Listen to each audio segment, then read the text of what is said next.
Welcome to a new edition of the Everlast Power video series. Today we'll continue our progress on our 5x10 project trailer build. In part 4 we cover the trailer axle installation. Today we're going to continue our project build and start welding things up on the top side. As you can see, I've flipped the trailer over and put jack stands on all 4 corners. Now this allows the little bit of bow that was put into the trailer from welding the bottom side to begin to sag out naturally with the force of gravity as it's welded.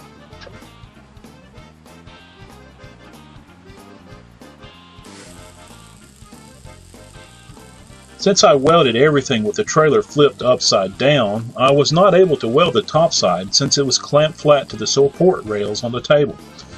Now I'm going to weld the top side up, and it won't take very long to hit all the welds. One thing you should be careful though, you need to tie in any vertical welds into the top bead at this time.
Now I realize what I'm about to do may look a little strange, but this area is one of the areas that is contributing to a slight bow in the trailer frame.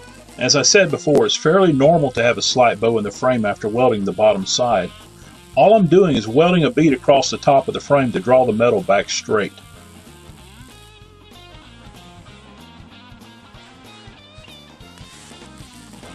If you decide to do something like this, you can either leave the bead in place or grind it back down flush. It really doesn't matter.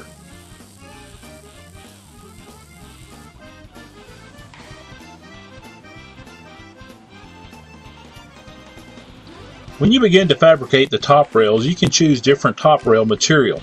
The top rail adds strength and rigidity to the frame as well as serving as a functional purpose. Here I'm using them for the most part 2x1 by 14 gauge tubing for the top rail that I had in personal inventory, and because the supplier was running a special on the 1x1.5 by 14 gauge tubing, that's what I'll use for the upright supports. Our old friend the Bessie jig is making another appearance.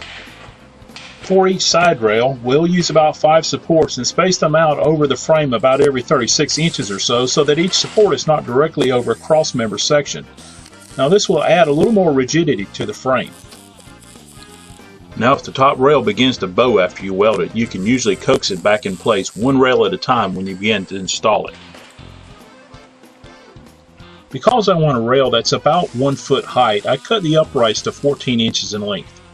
Now this is because I will be attaching the rails in sections, and I will be putting them on the outside of the trailer frame, and this 2-inch thickness is about the right distance for the thickness of the trailer frame.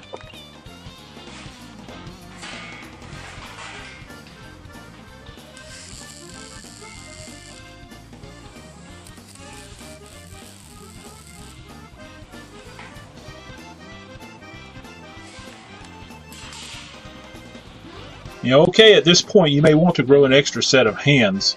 For the long side of the rail, you will have to try to get both ends pretty close to level and in place while somehow holding both ends without the other end slipping and falling.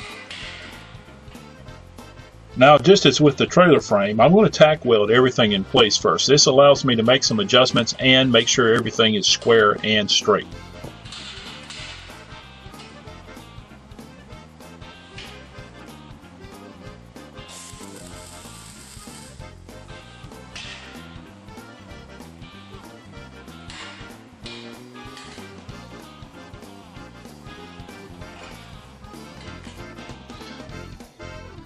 Finally, here we are.